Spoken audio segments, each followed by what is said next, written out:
Ce vendredi, j'ai commencé un enseignement que je vais continuer aujourd'hui. Nous sommes toujours dans le cadre du combat spirituel, mais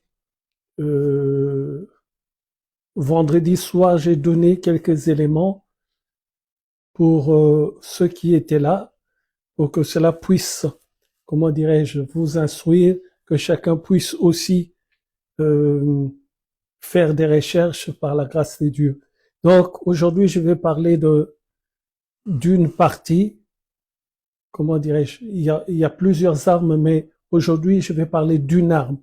Le titre du message, c'est ôter les armes de l'homme fort. Nous sommes toujours dans le cadre de dépouiller l'homme fort. Et nous savons que dans le cadre de mettre que l'homme fort périsse dans la mer Rouge, nous savons qu'il y a quatre étapes. La première étape, c'est appeler celui qui est plus fort que lui, c'est-à-dire le Saint-Esprit. Et ensuite, la deuxième étape, c'est le dompter. Et la troisième étape, c'est le dépouiller. Alléluia. Alors, on va reprendre notre texte de base qui se trouve dans le livre de Luc au chapitre 11. Je vais lire le verset 14, 15, 19, 21 et 22, 26. Je lis au nom du Seigneur Jésus-Christ, Luc chapitre 11, le verset 14 et 15. Jésus chassa un démon qui était muet. Lorsque le démon fut sorti, le muet parla. Écoutez bien, il chassa un démon qui était muet. Il ne dit pas il chassa un homme qui était muet, mais il chassa un démon qui était muet. Et lorsque le démon qui était muet sortit de cet homme-là, cet homme parla. Alléluia. Et la foule fut dans l'admiration. Mais quelques-uns dirent, c'est par Belzébul, le prince des démons, qui chasse les démons.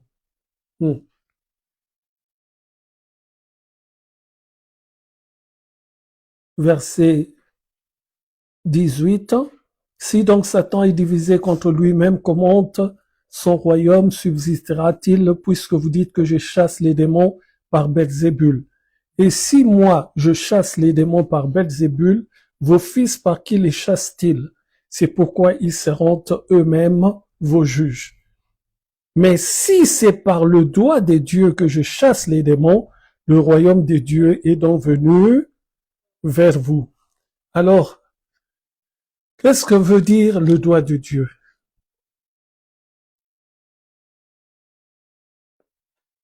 Matthieu 12, 28.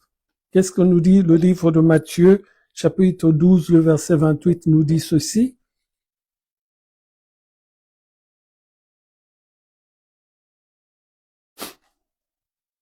Mais si c'est par l'Esprit de Dieu que je chasse les démons, le royaume des dieux est donc venu vers vous. Et nous avons lu ici, mais si c'est par le doigt de Dieu que je chasse les démons, le royaume des dieux est donc venu vers vous. Et là, il explique, qu'est-ce qu'il explique? Mais si c'est par l'Esprit de Dieu que je chasse les démons, le royaume de Dieu est donc venu vers vous. Alors, le doigt de Dieu, c'est quoi? Oui, mais c'est quoi le doigt de Dieu? Oui, il vient vers nous, c'est vrai, mais c'est quoi le doigt de Dieu? Amen. L'Esprit de Dieu, quand Dieu parle de son doigt, le doigt de Dieu est venu vers toi, c'est-à-dire l'Esprit de Dieu est venu vers toi. Amen. L'Esprit de Dieu est venu vers toi. Si l'Esprit de Dieu est venu vers toi, il explique encore, il dit,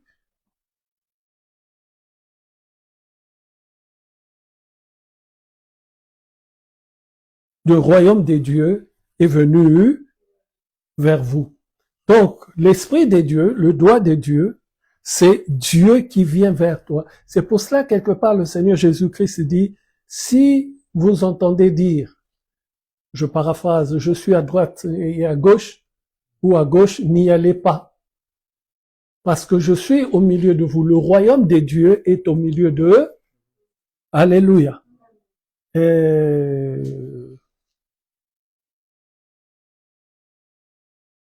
Maintenant, il explique quelque chose. Lorsqu'un homme fort et bien armé garde sa maison, c'est qu'il possède et est en sûreté. Il explique maintenant le fonctionnement de l'homme fort. Alléluia.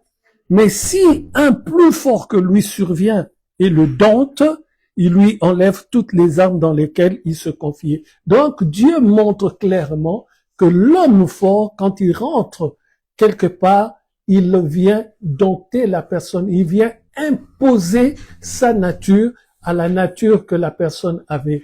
Donc, la personne n'est plus libre, la personne n'est plus, comment on peut dire ça? Il n'est plus libre, il est devenu la marionnette du démon. C'est pour cela qu'il nous dit, il chassa le démon qui était muet et ensuite l'homme redevient normal. Et cet homme-là, nous avons vu, Dieu n'a jamais dit, il chassa le démon de cet homme. Non, il chassa le démon qui était muet. Mais le démon qui était muet était où? Dans l'homme. Donc, le démon qui était muet, qu'on appelle l'homme fort, a mis sa nature, a imposé sa nature à l'homme, et l'homme est devenu un pantin. Quelqu'un qui parlait normalement est devenu muet à cause du démon qui est muet, qui l'a pénétré. Beaucoup de gens ont des problèmes sur cette terre parce qu'ils n'ont pas encore discerné quelle est l'origine du problème. Est-ce que je parle à quelqu'un? Asseyons-nous, que Dieu soit béni. Discerner le problème qui se pose à toi est la chose primordiale. C'est ça qui fait que tu puisses gagner une bataille. Vendredi, j'ai commencé à parler j'ai donné l'exemple d'une famille où les filles ne se mariaient pas. Alors la question qui se pose, pourquoi ces filles ne se marient pas? La première réaction, c'est que ces filles vont commencer à prier, à chasser, mais la vraie raison n'est pas, comment je peux dire ça? La vraie raison, ce n'est pas ces filles-là, Dieu me donne les mots exacts. La vraie raison, c'est que ces filles-là n'ont pas encore compris le pourquoi de leur non-mariage. Amen. Et dans l'exemple que j'ai donné vendredi, ces filles-là n'ont pas encore compris l'élément qui fait que les hommes fuient. Si tu discernes où est ta faiblesse, c'est une arme que tu enlèves dans les mains de l'homme fort. Amen. Et l'homme fort n'est pas n'importe qui. L'homme fort est celui-là, en lingala on dit, oyazo konza, batunion soana, c'est-à-dire celui qui domine. Amen. Et l'homme fort, vous allez voir, nous allons voir maintenant, l'homme fort, comment est-ce qu'il s'installe. On va dans le livre de Marc, au chapitre 5. À partir du verset 1, ils arrivèrent sur l'autre bord de la mer dans le pays de Gadarénia. Aussitôt que Jésus fut hors de la barque, il vint au-devant de lui un homme. Il vint au-devant de lui un homme, sortant d'où? Des sépulcres, c'est-à-dire les cimetières, et possédé d'un esprit impur. Possédé d'un esprit impur. Cet esprit impur, là qu'on nomme au singulier, il est l'homme fort. Et vous allez voir maintenant comment est-ce qu'il se décuple dans l'homme. Cet homme avait sa demeure dans les sépulcres et personne ne pouvait plus le lier, même avec une chaîne, car souvent il avait eu les fers aux pieds et avait été lié de chaînes, mais il avait rompu les chaînes et brisé les fers et personne n'avait la force de le dompter, la force de le Pas la force de le briser, la force de le... Non, mais la force de le dompter. Et là, Dieu nous montre des éléments, comment est-ce que nous pouvons nous en sortir devant l'homme fort. Il était sans cesse nuit et jour dans les sépulcres et sur les montagnes criant et se meurtrissant avec des pierres.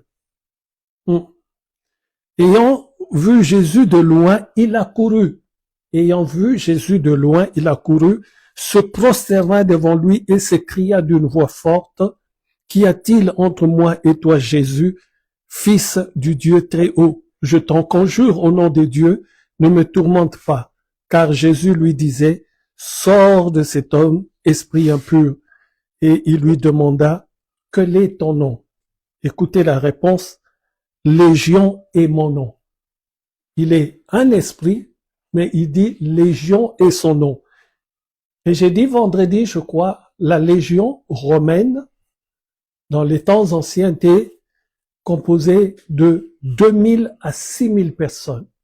Et nous voyons dans cet exemple, quand ils sont sortis, la parole de Dieu dit, ils sont rentrés dans des pourceaux, environ 2000 pourceaux. Ce qui veut dire, l'homme fort qui habitait cet homme-là était lui et 2000 autres esprits. Est-ce que je parle à quelqu'un?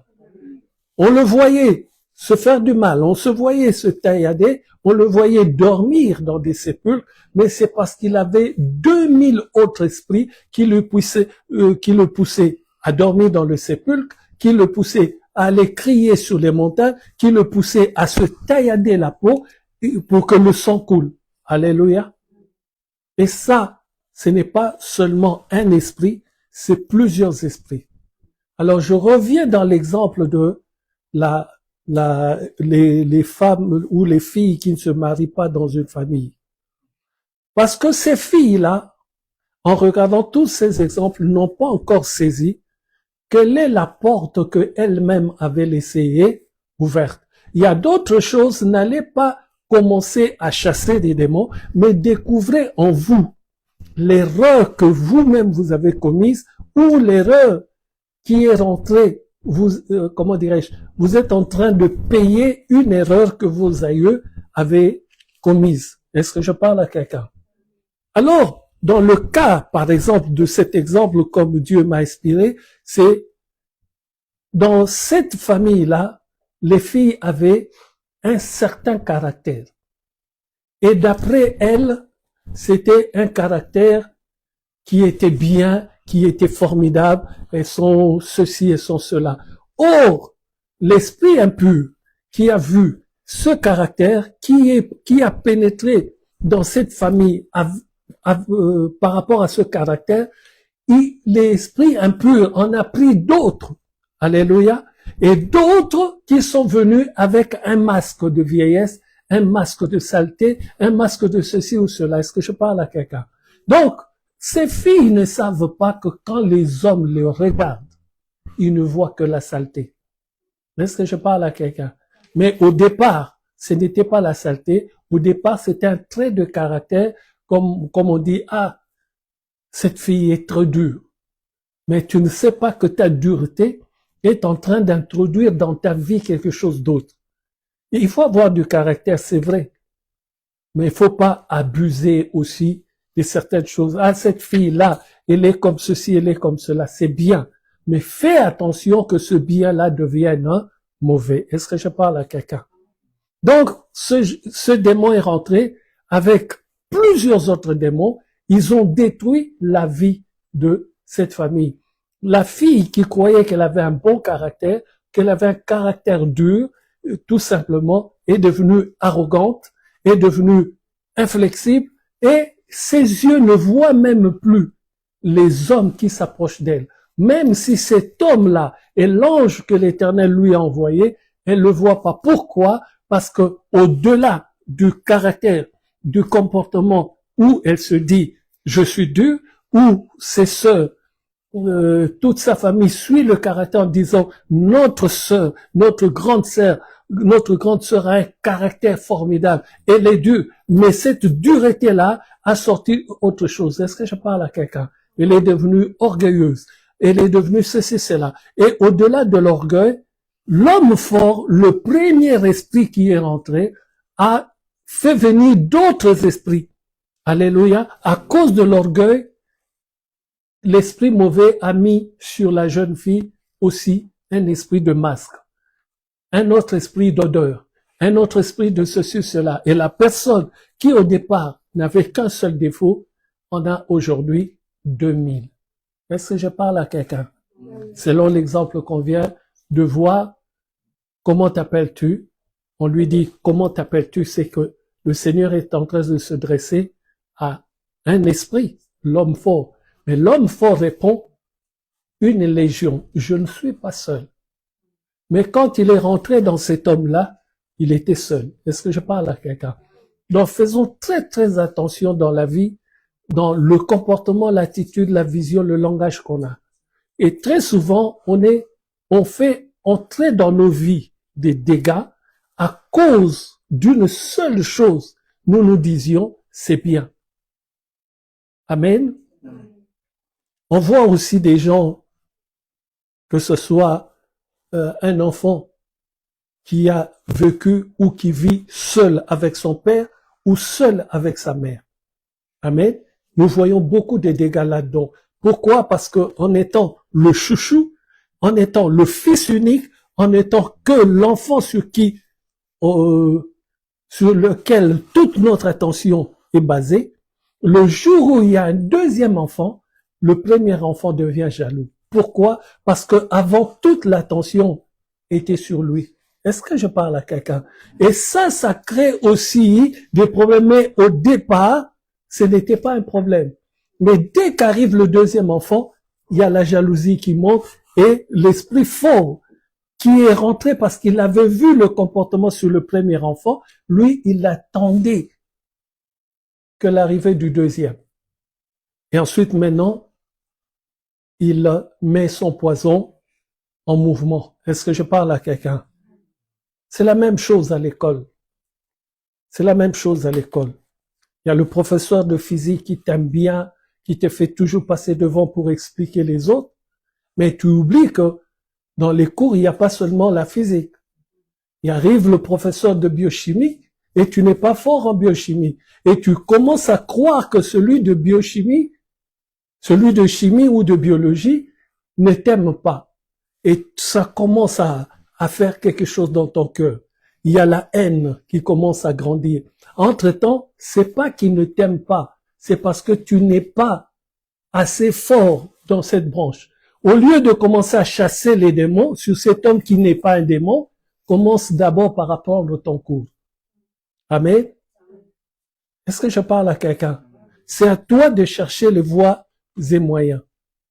À l'école, j'étais pas fort personnellement en anglais, en physique, mais j'ai fait un meilleur score au bac en anglais, comme si j'étais, je sais pas moi, un super doué. Parce que j'ai pris conscience que si je continue comme ça, je vais rater le bac. Alors quand je sortais de l'école, je prenais la soirée avec des amis, on s'est choisi chacun dans son domaine de compétences, on s'est mis ensemble et après le cours, on était ensemble en train de travailler jusqu'à peu près 20h, 21h. Et quand je rentre maintenant à la maison, je me repose un peu après manger. Moi-même, à ce moment-là, ma sœur Pauline, qui est pour le moment au Canada, elle étudiait en Belgique et elle m'a envoyé tous les bouquins dont j'avais besoin. Et elle était spécialiste en mathématiques et en physique. Alors, ce que je faisais, je revenais et je lui demandais chaque jour des astuces. Comment est-ce qu'elle arrive à répondre, à faire tel ou tel exercice? Elle me donnait des astuces. Amen. Et l'après-midi, pendant qu'on travaillait ensemble, je m'attelais à travailler la physique. Et quand j'arrivais à la maison le soir tout seul, de 22h à peu près jusqu'à 1h du matin, je prenais tous les bouquins d'anglais. Et je cherchais, comment dirais-je, j'ai fait sur 5 ans ou plus, je sais plus, les questions qu'il y avait dans les bacs d'avant pour voir comment est-ce que cela se passait. Et j'ai travaillé comme ça. Alléluia. Et j'ai eu mon... Si tu regardes maintenant ton bac en anglais, tu vas dire ce garçon, c'est comme maintenant, les clients ne savent pas que j'ai toujours mon traducteur intégré sur mon ordinateur parce que mon travail, il n'y a que l'anglais. Il n'y a pas de français, on parle qu'anglais. Donc, dès que je rentre au bureau 8h30, jusqu'à 17h, il n'y a que l'anglais. Alors, comment je m'en sors? Alléluia, j'ai mon traducteur intégré. Et là, tous mes correspondants, quand ils me parlent, ils disent, ce garçon, trop fort. Mais eux, ils savent pas que c'est le traducteur. Amen. Moi, je leur parle en français, la traduction est faite. Ils me parlent en anglais, la traduction est faite aussi de mon côté. C'est pas tricher, c'est profiter de l'évolution pour être toujours à la page. Parce que je vois Lévi, non, mon fils, non, le pasteur ne triche pas. C'est pas la tricherie. C'est le traducteur, c'est pas moi qui l'ai conçu. Il n'avait qu'à ne pas le concevoir. Mais ça aide beaucoup. Alléluia. Donc, chacun de nous doit chercher, premièrement, où est sa faiblesse.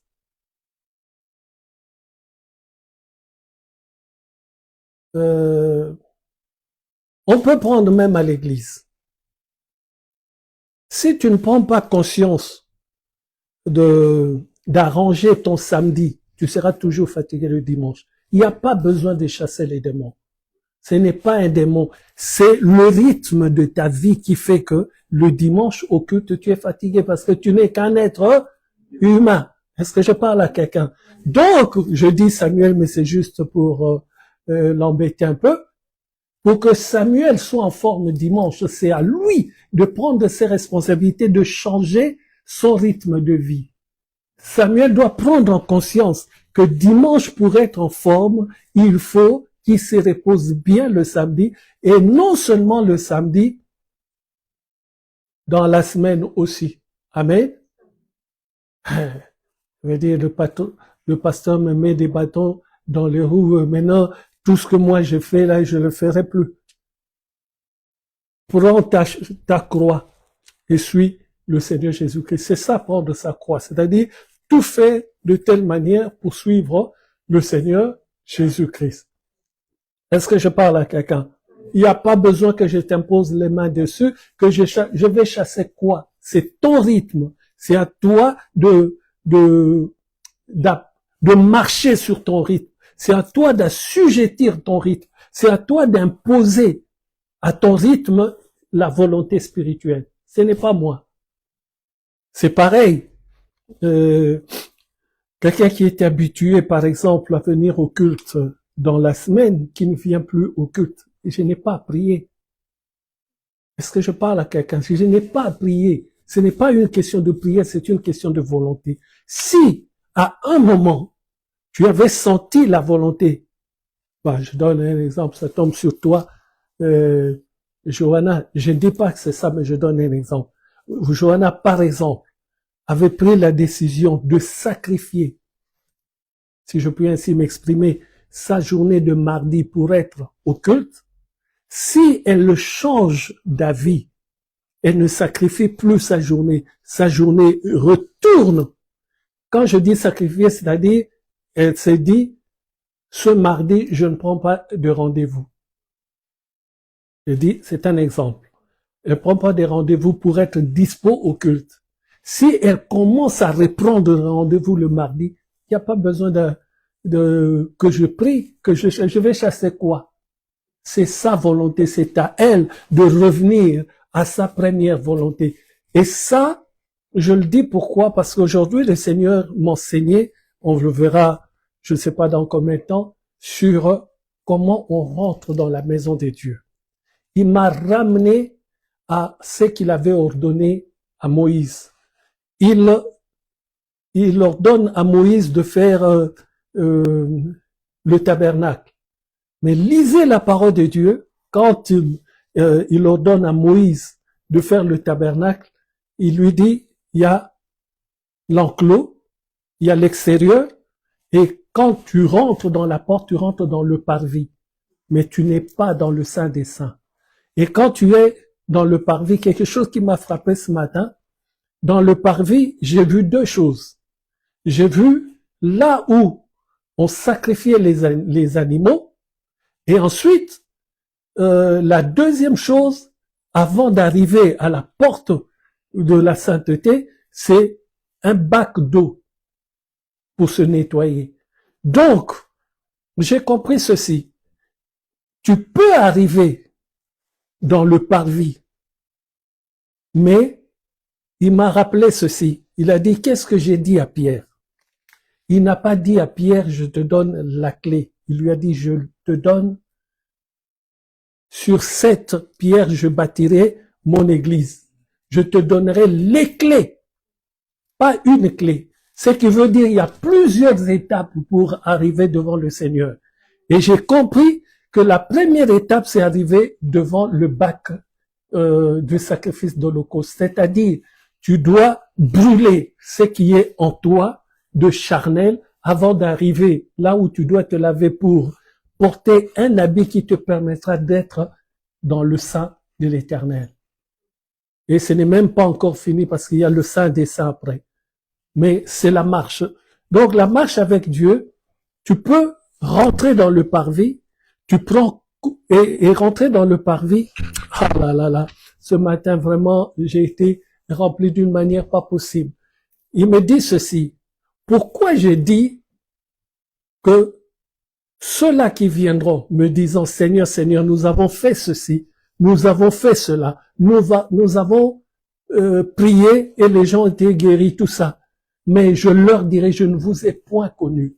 Il me dit, mais ils sont rentrés dans le parvis, mais ils ne sont pas rentrés dans le sein des saints. Donc je les connais pas. Mais dans le parvis, tu peux voir déjà la gloire de Dieu. Mais le parvis, le danger du parvis, c'est que tu entends aussi le bruit de l'extérieur. Pour que tu n'entendes pas le bruit de l'extérieur, il faut que tu passes la deuxième étape qui est le truc où il y a l'eau. Après cela, une des clés que tu vas utiliser, tu ouvriras, en fait ce sera la quatrième clé, que tu ouvriras la porte et là tu rentres dans le sein. Et ce n'est pas fini, parce qu'il faudra ouvrir la sixième porte qui te fait rentrer dans le sein des saints. Mais ça c'est autre chose. Est-ce que je parle à quelqu'un? Pour arriver à la porte où Dieu dit, ne te dira pas je t'ai point connu, il faut que tu arrives dans le sein de l'Éternel. Pour arriver dans le sein de l'Éternel, il faut que tu ouvres d'abord la première porte. La première porte, on te parle de Jésus, tu acceptes. Tu rentres dans le parvis. Tous ceux qui acceptent le Seigneur Jésus-Christ rentrent dans le parvis, mais ils l'ont pas encore vu. Est-ce que quelqu'un me suit bien? Nous le verrons en profondeur les jours à venir, mais c'est extraordinaire. Je le voyais comme un film. C'est extraordinaire. La première étape, tu es devant le bac d'Holocauste. C'est-à-dire, tu dois brûler tout ce que tu aimes. Tout ce qui te fait plaisir. Tu dois le brûler. Si tu le brûles pas, tu n'arriveras pas au bac d'eau. Rien du tout. Pour arriver au bac d'eau, être lavé, il faut que toi, tu brûles. C'est-à-dire, tu dois être conscient que, par exemple,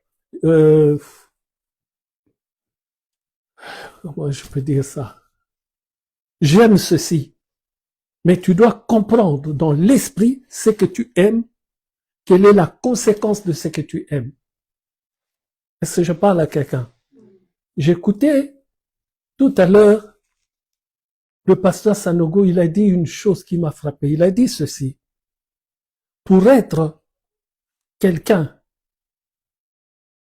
pour être ce qu'il est là, Dieu l'a protégé et il parlait des filles.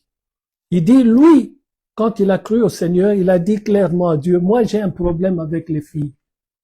J'ai un problème. Tu dois reconnaître ton erreur pour que Dieu puisse le corriger. Si tu le reconnais pas, tu vivras avec cette erreur toute ta vie. Il dit, moi, j'ai un problème avec les filles. Maintenant, il dit ceci. J'ai avancé avec le Seigneur, j'étais solide. Mais Satan est arrivé à un moment à vouloir le faire tomber. Comment est-ce que Satan a fait cela? Il dit, on sort du culte, on est nombreux, on marche ensemble, et chacun de nous, à un moment, s'arrête à sa station, à son adresse. Et on continue, on ne reste que deux. Et dans les deux, je suis avec une fille qui est très jolie. Est-ce que je parle à quelqu'un? Et dans leur marche, il reste que deux, ils arrivent dans un endroit où il n'y a pas de lumière. Les lampadaires sur la route. Satan, je dis Satan, peut-être que c'est naturel, je n'en sais rien, mais Satan fait qu'il n'y ait pas de lumière. Il n'y avait qu'une maison où il y avait la lumière à gauche. Mais là où ils étaient, c'était sombre. Alléluia. Et Satan saisit maintenant la fille pour le faire tomber. Amen. Lui, il voit. Ils sont sortis de la prière. Il veut prier maintenant pour la fille. Le démon sort de la fille et le saisit lui. Et le démon lui dit, il n'y a pas de lumière ici. Déshabille-toi rapidement et saute sur la fille. Ils sont sur la route. Est-ce que vous comprenez? C'est l'homme de Dieu qui donne cet exemple aujourd'hui. Et il dit directement, il crie à Dieu, Seigneur, ta grâce. Et le démon sort de lui directement. Amen. Maintenant, il réfléchit. Nous sommes dans un endroit public. Comment est-ce que l'ennemi peut vouloir m'imposer quelque chose? Si la police passe, c'est la prison. Hein? Il dit, mais on n'est même pas dans une chambre d'hôtel, on est dans la rue. Mais l'ennemi voulait l'emmener, ça c'est la destruction totale. Voulait l'emmener à faire cela dans la rue, il va perdre, comment on dit ça?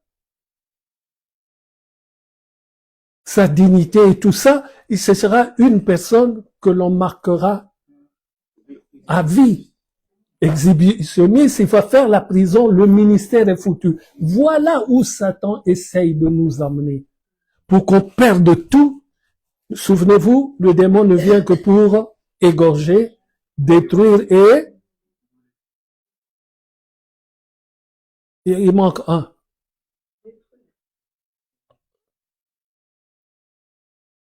Égorger, dérober et détruire. C'est ça que l'ennemi voulait faire.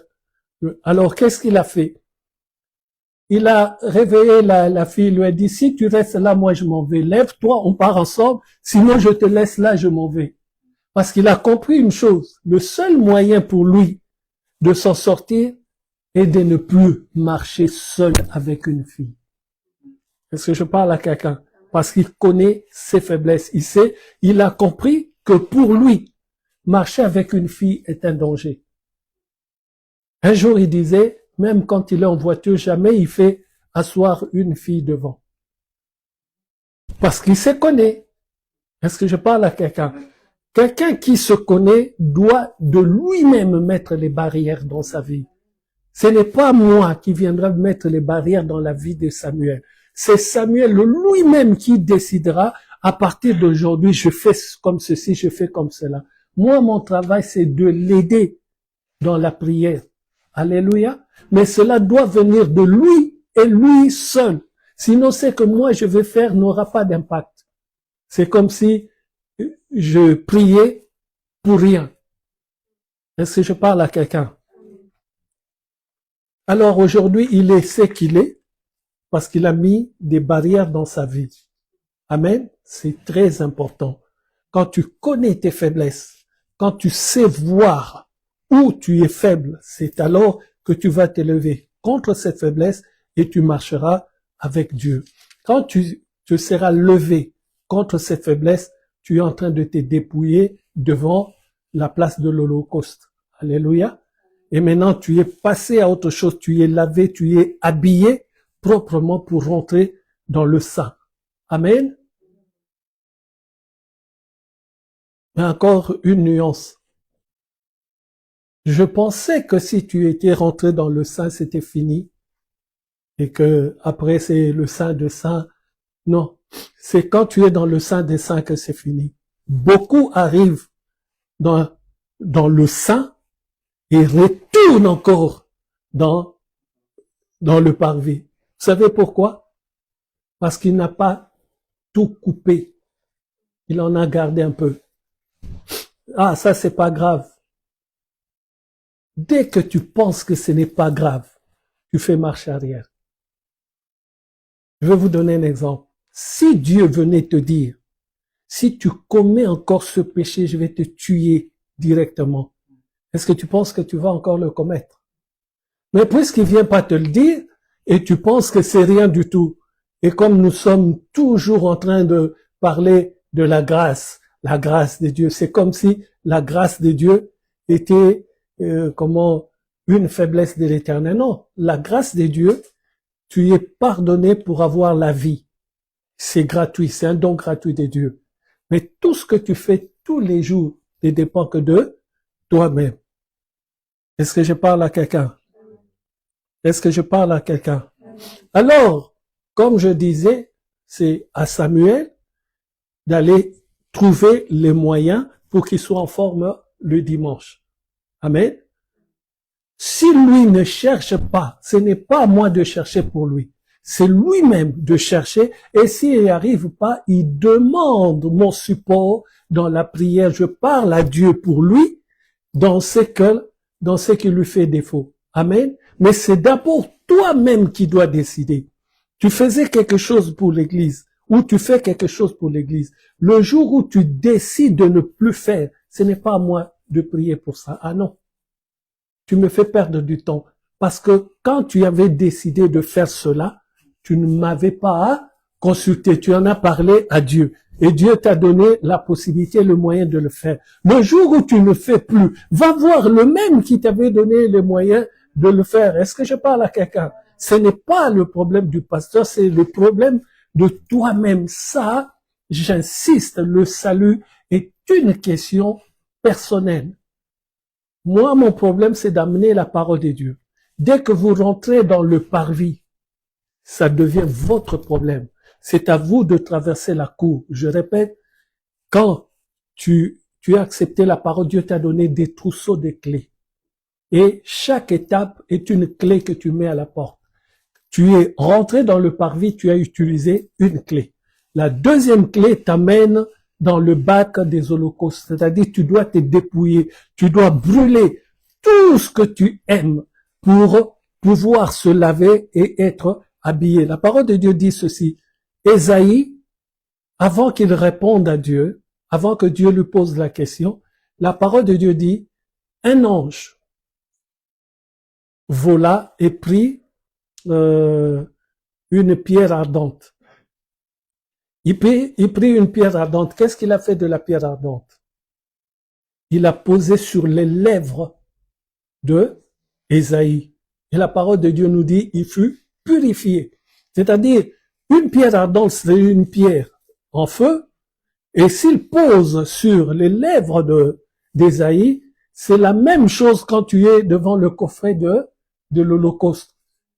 En posant la pierre ardente sur les lèvres, Ésaïe était, il brûlait tout ce qui était de lui pour laisser la place à ce qui est de Dieu. Est-ce que quelqu'un est avec moi? Et quand Ésaïe a brûlé tout ce qui est négatif en lui devant le Seigneur lui a demandé, qui enverrai-je?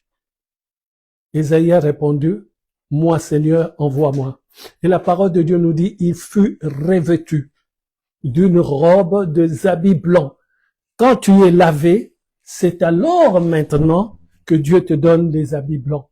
Et quand tu as les habits blancs, tu as accès à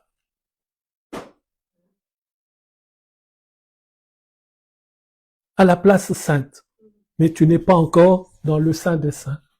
On verra le jour où ça sera par la grâce de Dieu, comment est-ce qu'on arrive au Saint des Saints, et quand on arrive au Saint des Saints, quelle est la vie qui sera la nôtre quand on arrivera au sein des saints.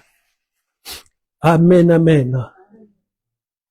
Nous étions à Marc 5, c'est ça, hein? Nous avons tout lu ou pas?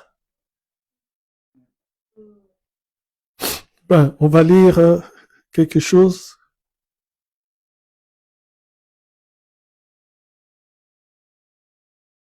Si vous lisez cette histoire au verset 12, nous sommes dans le livre de Marc, chapitre 5, au verset 12, et le démon le prièrent. Qui? Prière qui? Le Seigneur Jésus-Christ, disant, envoie-nous dans ces pourceaux, afin que nous entrions en eux. Donc, celui-là qui s'appelle la Légion, qui est 2000 à peu près, alléluia, cet homme fort-là, quand il voit le Seigneur Jésus-Christ de loin, il court. Donc, pourquoi il court? Il vient, il s'agenouille. Pourquoi? Parce qu'il est dompté. Il est dompté, le Seigneur n'a sorti aucun mot de sa bouche. Il n'a rien dit. Mais sa présence a dompté le démon. La parole de Dieu nous dit ceci, quand le Seigneur Jésus-Christ arrivait, les démons étaient en débandade. C'est-à-dire, par sa présence, il est dompté. Mais comment est-ce que par sa présence, il est dompté? C'est ça qui est extraordinaire. La parole de Dieu dit ceci. Quand il fut baptisé, il commença à prier. Et quand il pria, le ciel s'ouvrit. Amen. Pas quand on l'a baptisé, non. Quand il pria, le ciel s'ouvrit. C'est alors que le Saint-Esprit dit, celui-ci est mon fils bien-aimé en qui j'ai mis toute mon affection. Donc, quelqu'un qui n'a pas les cieux ouverts, ben, j'en parlerai une prochaine fois. Le ciel, quand il n'est pas ouvert dans ta vie, tu es encore en train de patauger. Le ciel, quand il n'est pas ouvert dans ta vie, tu as beau venir en ce lieu tous les dimanches. Si le ciel est fermé, tu tourneras en rond. Amen. Et comment le ciel s'ouvre dans ta vie? Dieu donne qu'une seule explication, c'est la prière. Amen.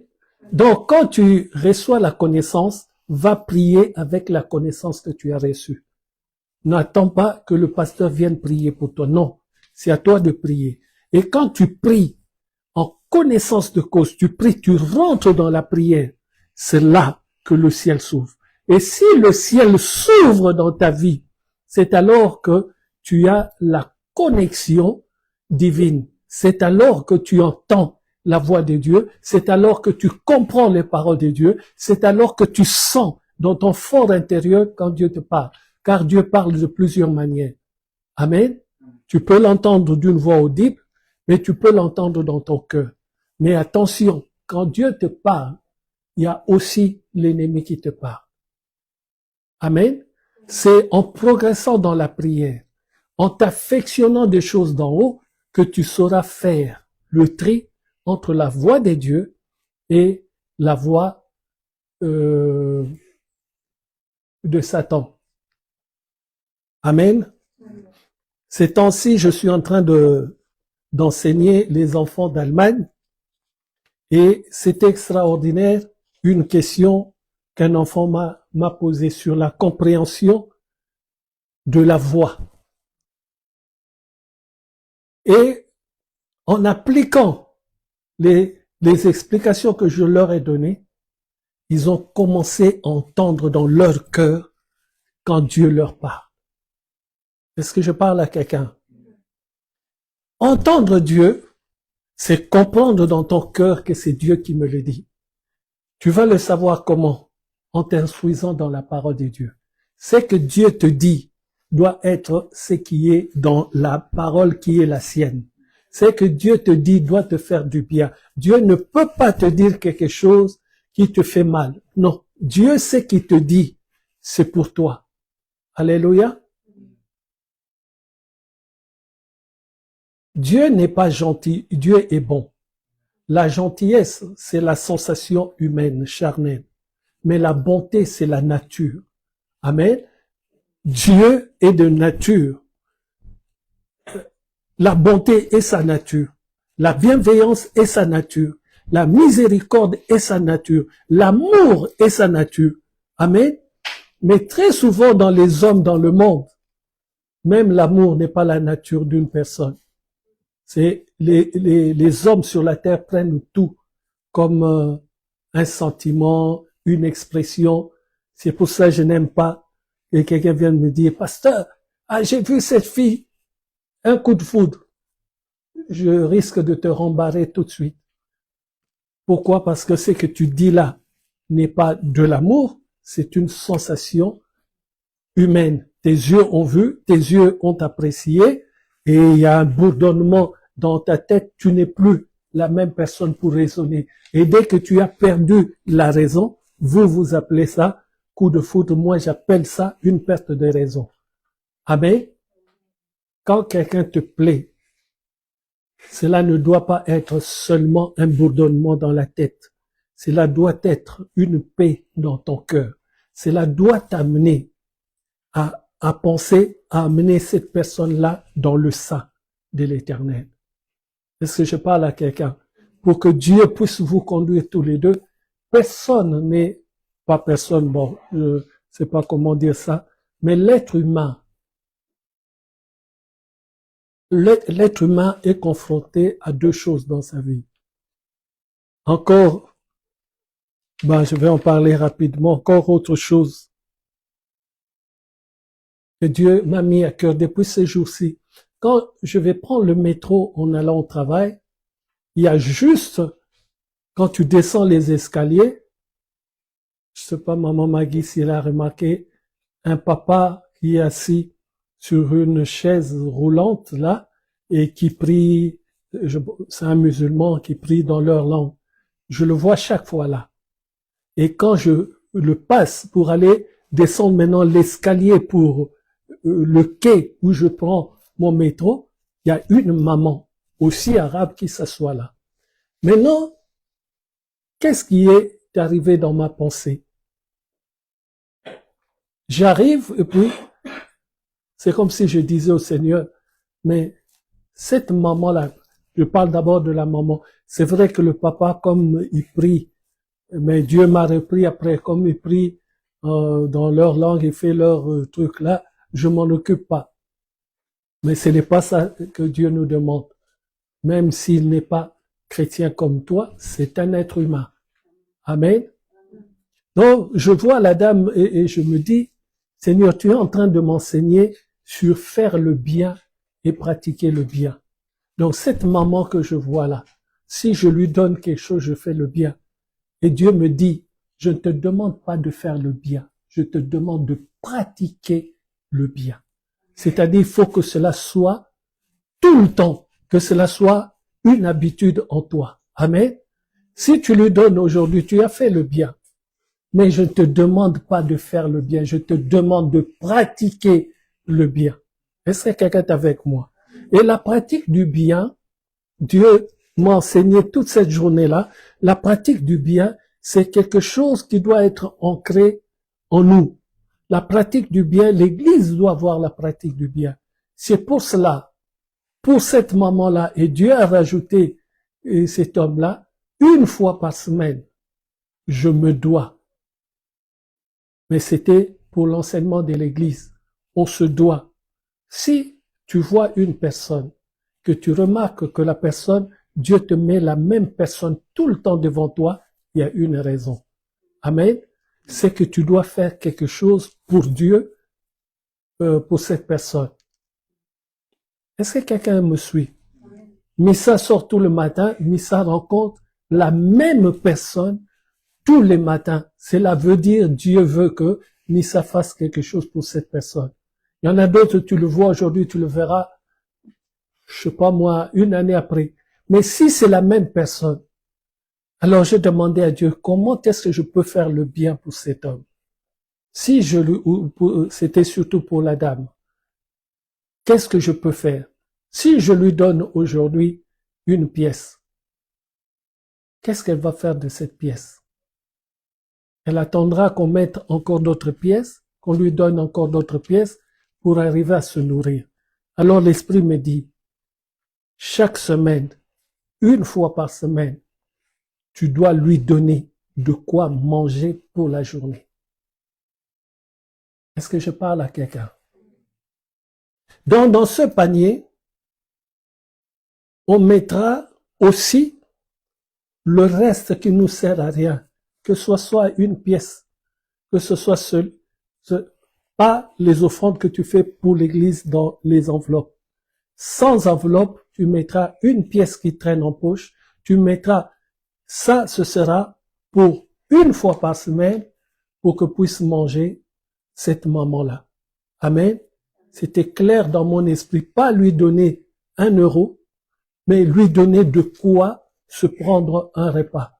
C'est-à-dire, on va prendre le minimum, par exemple, c'est leur truc là, comment ça s'appelle? Le truc turc ou grec là. On va prendre cet exemple, c'est dans les environs de 10 euros, elle va bien manger et la boisson dedans.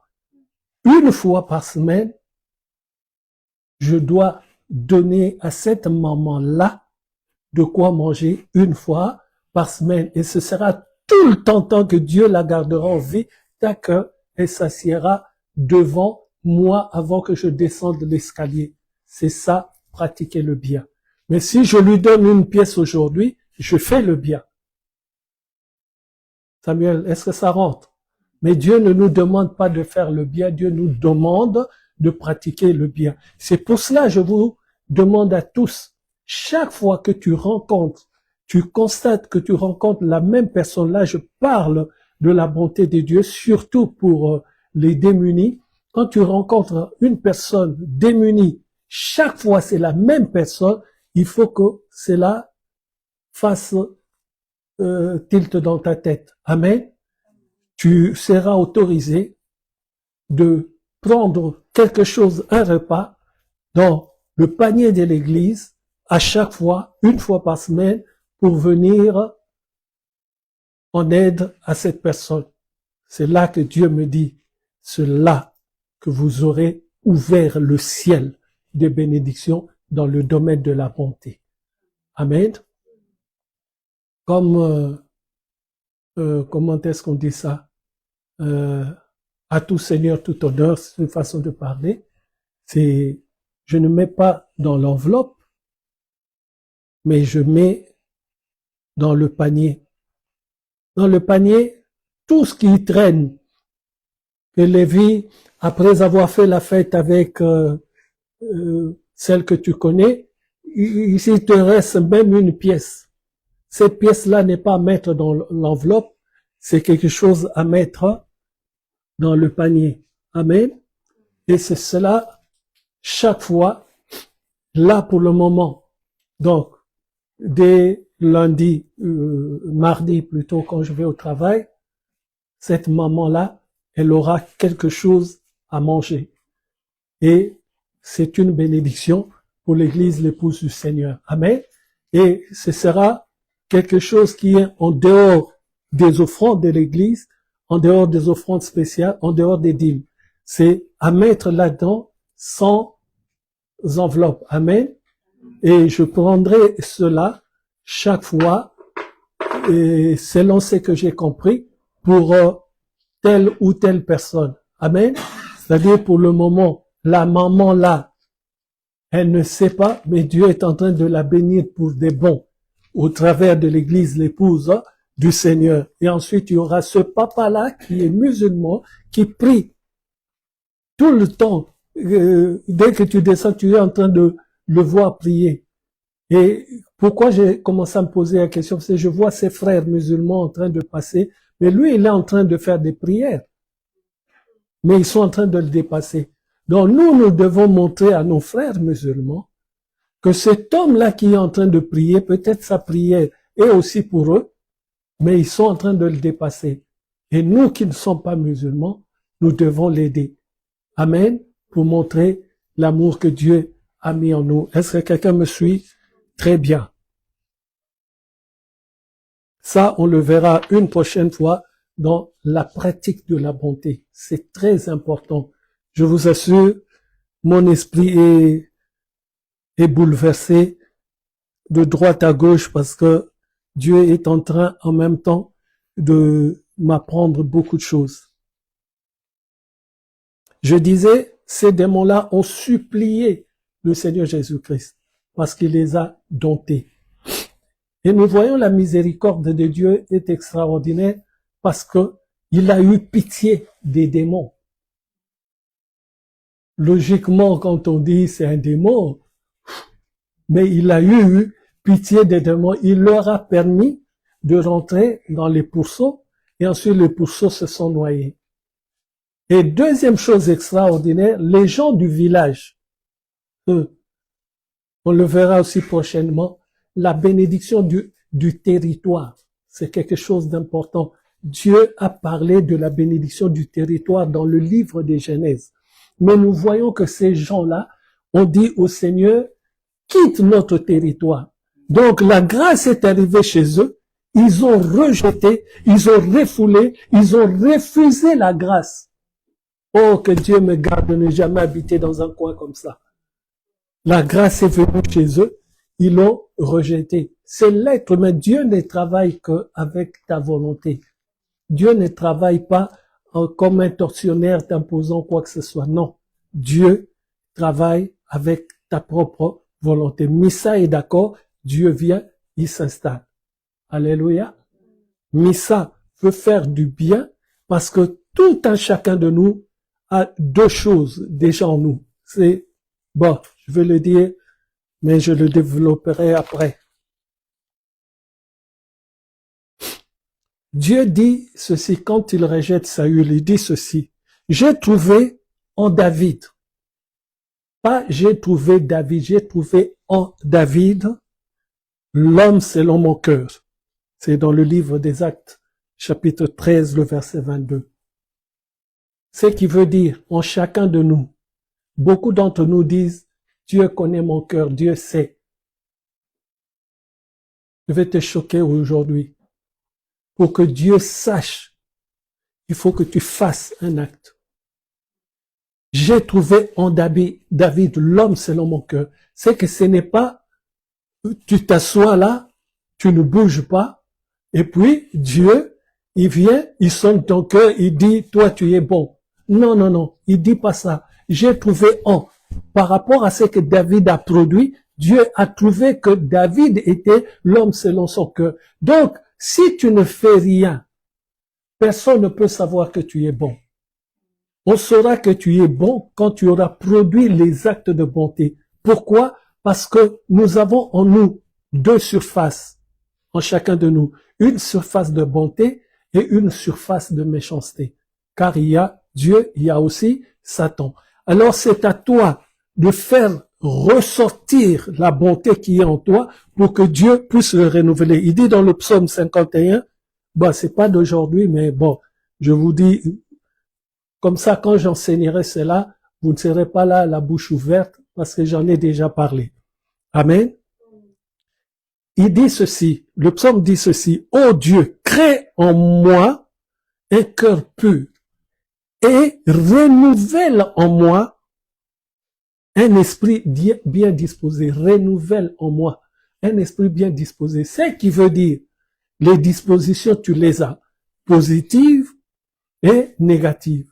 Et si tu utilises le côté positif, Dieu peut renouveler encore. C'est-à-dire, ce que tu as fait pour cette maman-là au métro, tu le fais avec le côté positif et Dieu vient, il renouvelle encore. Ah, cette fois-ci, il y a, c'est quoi ta ville? Ah, Aulnay. À Aulnay-sous-Bois, il y a, un démuni qui me regarde tous les matins avec des yeux fatigués et tout ça. Ah, lui aussi, on va lui faire du bien par la grâce de Dieu. C'est-à-dire, Dieu renouvelle encore la bonté.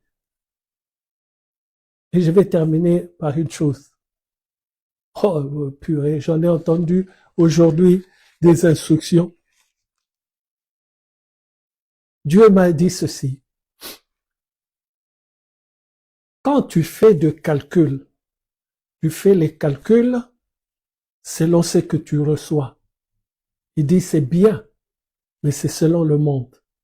J'ai un salaire, je calcule par rapport à mon salaire. Mais il dit, en moi, dans l'esprit, ce n'est pas pareil. En moi, dans l'esprit, j'emmène le rêve, la vision que j'ai, et ensuite, les moyens suivent. Ah là là, est-ce que vous comprenez? Dans le monde, avant de faire un calcul, tu dois regarder d'abord combien tu gagnes, combien tu mets de côté pour aller à la banque et demander un crédit. Tu fais d'abord le calcul de ce que tu as. Amen. Mais Dieu me dit, en lui, ce n'est pas pareil. En lui, il faut prendre le rêve qu'il t'a donné et ensuite, les finances que tu n'as pas, tu ordonnes de te suivre. Amen. Quand tu agis comme ça, je m'en rappellerai toujours. Le jour où il m'a dit, va en Belgique. Tu prends le train, tu ne sais pas où tu vas dormir. Tu ne sais même pas pourquoi tu vas en Belgique. Mais comme tu as la foi en lui, il commence à mettre des choses devant toi. Je descends la gare, je trouve un Congolais. Il me dit, pasteur, accompagne-moi, je vais dans ma belle famille. J'arrive devant la belle famille, Dieu me donne une parole de connaissance. Je commence à bombarder, il y a un homme de Dieu qui rentre. Et lui, il appelle d'autres hommes de Dieu en leur disant, nous avons un pasteur qui vient de Paris, qui est là. Et le président de la pastorale belge se ramène. Il me prend, accompagne-moi, nous avons eu une réunion avec les hommes de Dieu qui viennent de l'Europe et de l'Afrique. Et j'arrive là-bas, en mettant un micro sur quelque chose que je n'ai pas préparé, sur quelque chose dont je ne sais même pas de quoi il parle. Une parole de connaissance, je bombarde. Alléluia. C'est comme ça que Dieu marche. Dieu marche avec les gens qui ont la foi. Quand tu as la foi, Dieu t'ouvre les portes. Il dit à Moïse, Abraham, sors de la maison de ton père. Va dans le lieu que je te dirai. C'est au futur. Il lui a pas dit. Il lui a pas dit qu'est-ce qu'il mangera ce soir-là. Mais dans la maison de son père, il avait un repas déjà préparé. Il avait déjà tout ce qu'il fallait. Dans la maison de son père, à 18h ou 19h, il fallait qu'il mange. Mais là où il va, il sait même pas où, et ce qu'il va manger, il sait pas. C'est la foi. Et quand tu fais ça pour le Seigneur s'occupe du reste. Alléluia. J'ai parlé de voix tout à l'heure. Pourquoi beaucoup de gens échouent? Les gens échouent parce que le ciel n'est pas ouvert sur le sujet qu'ils ont besoin. Tant que le ciel n'est pas ouvert, tu vas entendre des voix innombrables et tu ne sauras pas discerner quelle est la bonne voie. Il y a beaucoup de garçons qui se présentent devant toi pour t'épouser. Et il y a beaucoup de voix qui parlent en même temps. D'autres qui te disent, c'est le James Bond. Si tu rates James Bond. Mais la voix de Dieu te dit, c'est pas la bonne personne, mais tu n'entends pas. Tu n'entends que James Bond. Alléluia. Et plusieurs voix, puisqu'il ne vient pas seul, et la légion à côté de lui, 2000 voix qui te disent James Bond, James Bond, James Bond. Ton esprit est saturé. Parce que le ciel n'était pas ouvert pour toi. Il n'y avait pas de connexion. Et tu choisis la personne. Quelques années après, tu commences à pleurer. Tu sais pourquoi tu pleures? Parce que tu n'avais pas entendu la voix de Dieu. Amen. Aujourd'hui, nous allons prier pour demander à Dieu d'entendre sa voix. Mais avant tout, je vais finir quand même le dernier passage à voir. Donc, je répète, il y a 4 étapes pour pouvoir dompter l'esprit fort, pour pouvoir ôter plutôt une de ses armes. Il a beaucoup d'armes, c'est des tentacules, beaucoup d'armes. Mais pour que tu t'en sortes, Missa, il faut couper chaque branche, pas une seule. Parce que si tu coupes une seule, tu seras débarrassé de cet esprit-là, mais les autres continueront à te faire du mal. Et s'il en reste d'autres, il faut savoir qu'ils iront encore chercher d'autres pour remplacer celui-là. La parole de Dieu dit, ceci, si un esprit sort, il s'en va. Quelque temps après, il reviendra. Il dit, je retourne dans ma maison. Pour lui, tu es sa possession.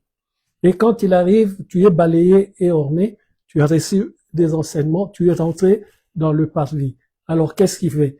Il va chercher cet autre esprit plus méchant que lui.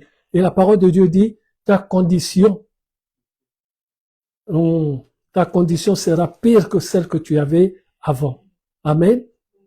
Alors, pour pouvoir éviter cela, il te faut l'ouverture du ciel. Et pour l'ouverture du ciel, c'est la prière. Ce n'est pas toute personne qui se présente à toi qui est le prince charmant. Il y en a beaucoup qui se présenteront à toi, ou qui se présentent à vous, ou qui se présentent à nous tous, même les hommes aussi. C'est pas seulement les femmes qui rencontrent des hommes démons. Ah, il y a des hommes aussi qui rencontrent, je vous dis, tu la vois, tu dis, les cheveux jusqu'aux hanches, ça c'est, j'ai rencontré Carla Bruni ou quoi? Je sais même pas où elle est partie celle-là. C'est toujours un mannequin? Bon, bref. Lévi est en train de, bon, on va dire, selon le goût de Lévi, tu rencontres Beyoncé. Ça, c'est le goût de Lévi. Qui a dit pas du tout? Ah, ta mère dit ici pas du tout. Donc, toi, lui, c'est quel goût?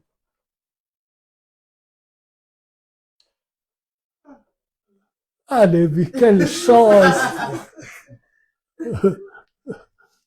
Maman dit, tu suis son exemple. Pas de Beyoncé, oh! Mais Beyoncé, c'est une belle dame. Comment? Ça suffit pas la beauté. Mais ne nous ramène pas une tête de lard aussi, hein. Faut quand même quelque chose de potable. Mais avant tout, emmène la personne dans le lieu saint. Emmène la personne dans la prière pour que le ciel s'ouvre. Tant que le ciel n'est pas ouvert, et nous le verrons quand on va étudier cela, le ciel, quand il n'est pas ouvert, il y a d'autres choses qui se rajoutent. C'est écrit dans la parole de Dieu. Jusqu'à ce que tu arrives au niveau où le ciel est fermé avec de l'airain. L'airain, A-I-R, A-I, comment? A-I-N. L'airain. Cela devient un morceau de fer vraiment terrible. Au début, c'est fermé. Mais à force d'être fermé, et à cause de ce que tu ne veux pas rejeter le mal que tu fais, ça commence à changer. Ça devient du fer et ça devient de l'airain. Catastrophe sur catastrophe. Bah, je vais être méchant, mais je te dis débrouille-toi parce que tu vas pas me faire jeûner de jour et de jour. Parce que là, ça devient une question de jeûne et prière, jeûne et prière. Mamma mia. Les reins, Samuel ne nous amène pas à les reins. Reste au niveau, c'est fermé, on prie, ça s'ouvre. Il fait comme ceci. J'espère qu'il a entendu. Bon, tu vérifieras, Missa. Je te nomme gardien du temple. C'est un film que vous regardez. C'est quoi, quel film? Gardien du temple. Bref, c'est pas le sujet du jour. Donc, il faut tout faire, Lévi, pour que ton ciel s'ouvre. Si le Seigneur Jésus-Christ, qui est le Dieu venu en chair, pour que le ciel s'ouvre sur lui, c'est-à-dire qu'il commence à travailler. Le ciel s'est ouvert et il a commencé à travailler. Il a fallu qu'il prie. Sans la prière, le ciel n'était pas ouvert. Il était Dieu venu en chair, mais pour que son ciel s'ouvre, c'est-à-dire qu'il commence à travailler, il fallait qu'il prie. Donc, quand j'enseigne, ne le prenez pas comme si c'est du travail, hein, ne le prenez pas comme si on est en train de blaguer. Je vous dis le secret de Dieu que Dieu me donne à vous dire pour que vous puissiez les utiliser. Sinon, au dernier jour, chacun se présentera devant le Seigneur tout seul. Et chacun répondra tout seul de tout ce qu'il a fait sur la terre. Mais ce qui est à mon avantage en ce jour, j'ai prêché cela et c'est écrit quelque part. Donc, quand on me dira, ah non, lui, là, celle-là, sa tête, on va la couper. Je dirai, Seigneur, c'est toi le patron, tu fais comme tu veux. Que veux-tu que je fasse? Que je commence à plaider? À ce moment-là, il n'y aura plus de plaidoirie, parce qu'il n'y a qu'une seule personne qui peut plaider, c'est le Seigneur Jésus-Christ. À ce moment-là, il ne sera plus l'avocat, il deviendra le juge. Et s'il devient le juge, je sais qu'il n'y a plus d'avocat. À ce moment-là, ce sera la sentence.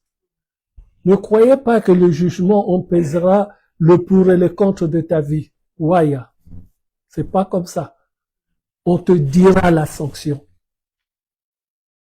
Est-ce que je parle à quelqu'un? C'est pour ça que je dis et je répète, c'est lui qui va rater l'enlèvement. Mawatro. C'est-à-dire, c'est d'une tristesse pas possible. Parce que je ne vois pas comment tu rates l'enlèvement et puis tu vas te présenter devant Dieu et il te dit je te récupère. L'enlèvement c'est fait pour les élus de Dieu. Si tu n'es pas enlevé, c'est que tu n'es pas l'élu de Dieu. Et si tu n'es pas l'élu de Dieu, comment tu vas vivre avec lui? Mais Dieu te donne cette chance de transformer ta vie pour que tu deviennes ce que tu n'étais pas avant. C'est-à-dire que tu rentres dans le parvis et tu ouvres la porte, tu es devant le truc des holocaustes, et ensuite tu ouvres une autre porte, tu es devant l'eau qui purifie, et ensuite tu ouvres une autre porte et tu rentres dans le Saint des Saints. Non, tu rentres dans le Saint. Mais ce n'est pas encore la fin. Tu dois rentrer dans le Saint des Saints. Et le Saint des Saints, c'est l'endroit où tu es, comment dirais-je, où tu es comme Élie. Tu regardes le ciel, tu dis, il ne pleuvra seulement à ma parole. Il n'a pas dit selon Dieu, non. Il a dit en ma parole. C'est-à-dire, il est dans le Saint des Saints. Il est en communion avec Dieu. Dieu parle au travers de lui. La parole d'Élie devient le ainsi dit l'Éternel, mais il n'a pas cité le nom de l'Éternel. Il devient une personne que Dieu, comment dirais-je, il vit dans le Seigneur. Amen. Donc, première chose, première étape, les 4 étapes dans la vie pour évacuer l'homme fort. La première étape, c'est laquelle? Amen. Appeler celui qui est le plus fort. Amen. Deuxième étape, c'est dompter. Dompter, c'est discerner d'où vient le problème dans ta vie et imposer ce problème à ton autorité. Imposer plutôt ton autorité à ce problème. Alléluia. Quand le Seigneur Jésus-Christ est descendu de la barque, le fou a couru vers lui. Parce que le fou a été dompté par la présence spirituelle du Seigneur Jésus-Christ. Amen. Maman Marie, ça me rappelle le fou qui est venu à Château-Rouge, m'appeler papa. Donc, sans même le savoir, je l'ai dompté en descendant de la voiture. Là, quand tu as la présence de Dieu, les esprits le voient. Amen. Ce n'est pas parce que c'est moi, mais je constate ce qui s'est passé. Il y avait une foule immense, il y a des gens qui criaient et il y avait un fou parmi eux. Mais dès que j'ai arrêté la voiture, j'ai ouvert la portière, le fou a bousculé tout le monde, il a couru et il est arrivé devant moi, il m'a appelé papa. Donc l'esprit de Dieu en moi l'a dompté. Amen. Est-ce que vous comprenez? Je ne fais pas la vantardise, je vous dis les faits. Toi aussi va dompter. Amen. Et quand tu passes le point de dompter, Qu'est-ce que c'est après? Troisième point, amen. Le troisième point, c'est dépouiller.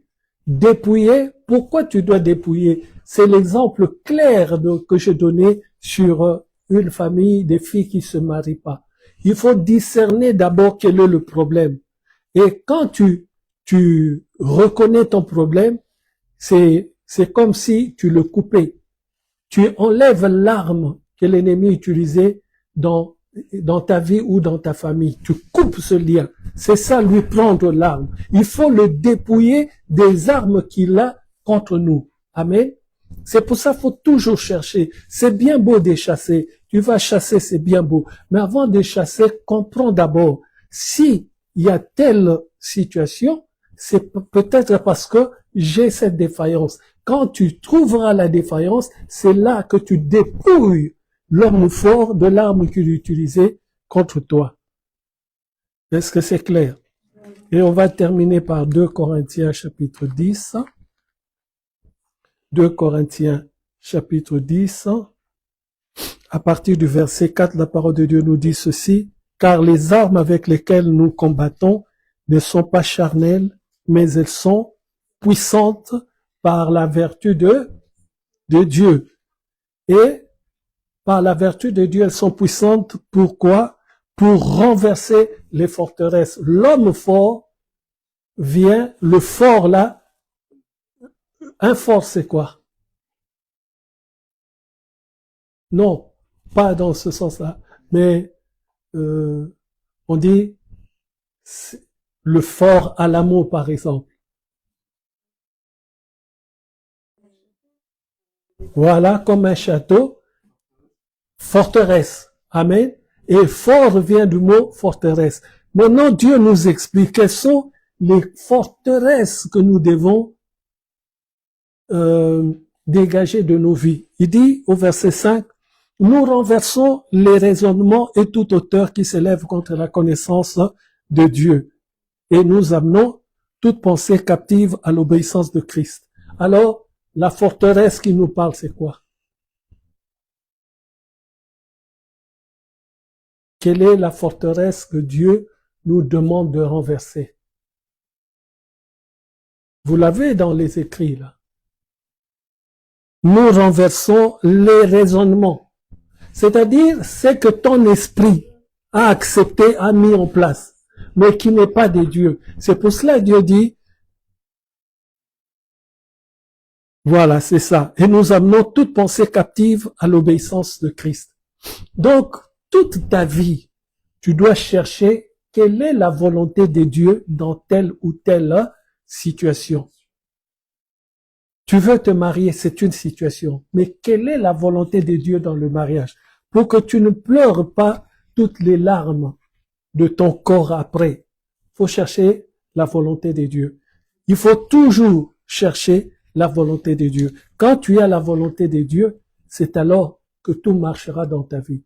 Et pour connaître la volonté de Dieu, tu dois prier.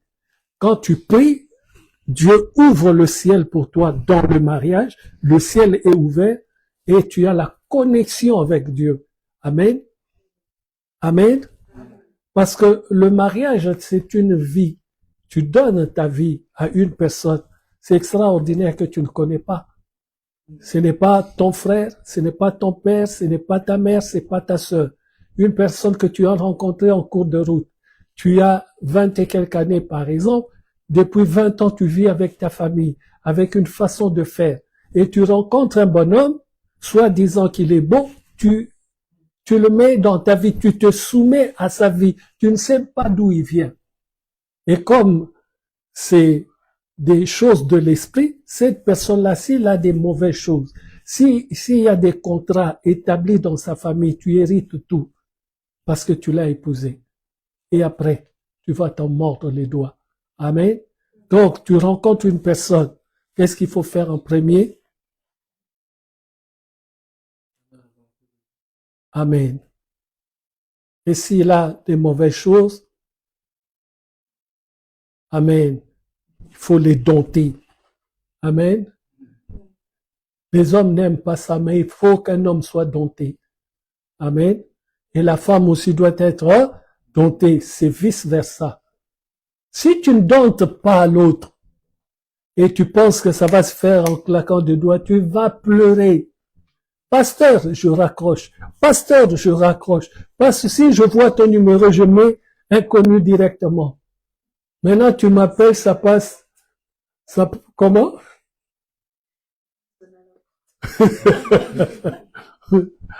Tu attendras longtemps devant la porte. Je glisserai un mot en dessous. Le pasteur est parti travailler. Alléluia.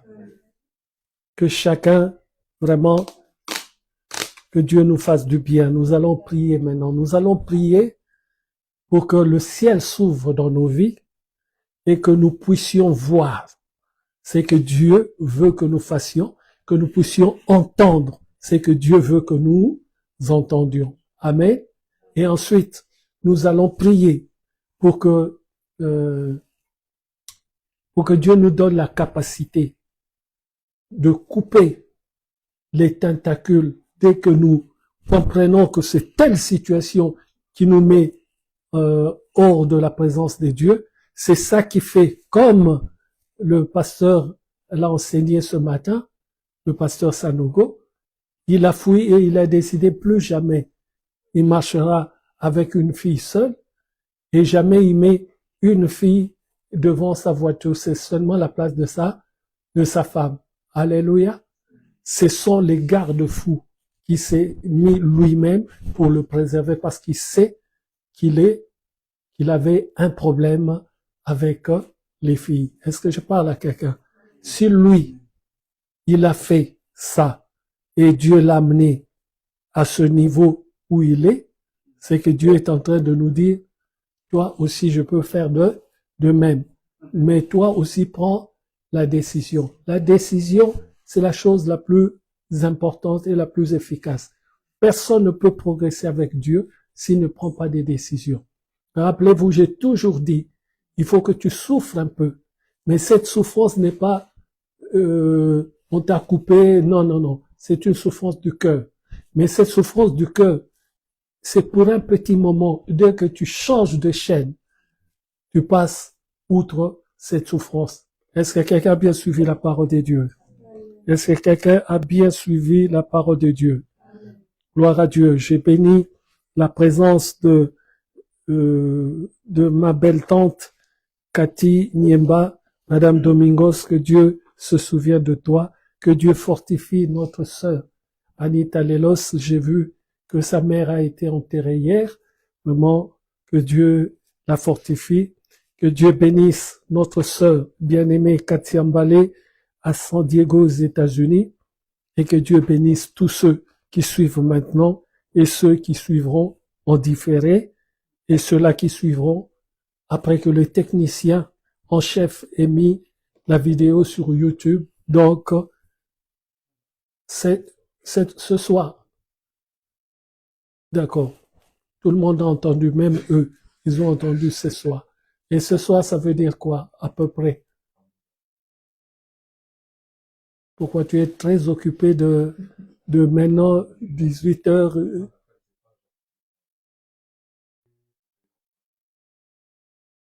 Bon, je leur dis, il a dit dès 22 heures sur YouTube. Le technicien a dit à peu près 22 heures. Si c'est pas fait, envoyez-moi des messages et je le convoquerai. Alléluia. Maintenant, nous allons prier. Je sais que tu as compris dans la parole. Je sais que Dieu veut que tu fasses. Dis-le toi-même à Dieu. Moi, si j'étais à ta place, je commencerais à chercher là où je suis défaillant et demander à Dieu de me donner sagesse et intelligence. Dès que tu reconnais ta défaillance, tu as déjà coupé une tentacule. Parce que je reconnais et l'autre est mise à nu.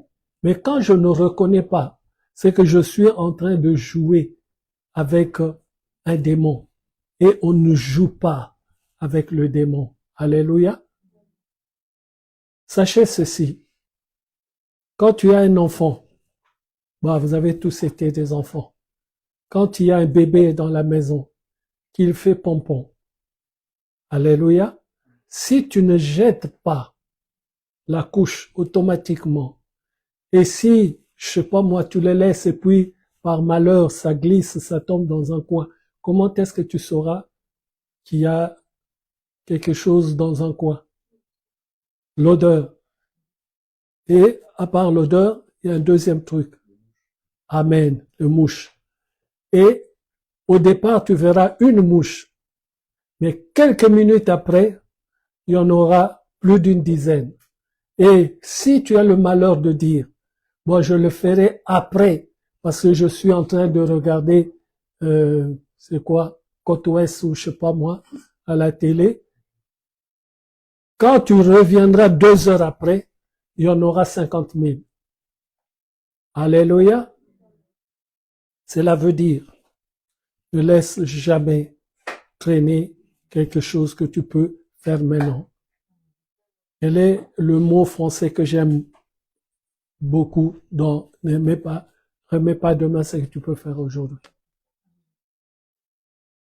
Comment? Procrastiner. Très bien. Il est complètement réveillé, c'est bien. Toi de même, ne remets pas demain ce que tu veux faire aujourd'hui.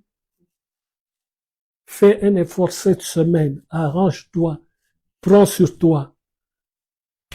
Laisse tomber ces films que tu aimes beaucoup. Laisse tomber ceci ou cela. Prends sur toi. Fais-le pendant une semaine. Je te dis, tu verras quelque chose, une récompense de la part de l'Éternel. Et si j'ai un conseil à te donner, si tu vois ça, tu continues dans la même lancée, tu es béni. Mais si tu t'arrêtes, c'est comme si tu étais rentré dans le sein et tu es revenu encore dans, comment ça s'appelle cette partie? Le parvis. Parce que tu peux aller là-bas, mais tu retournes encore dans le parvis parce que tu n'as pas tout abandonné. Prions.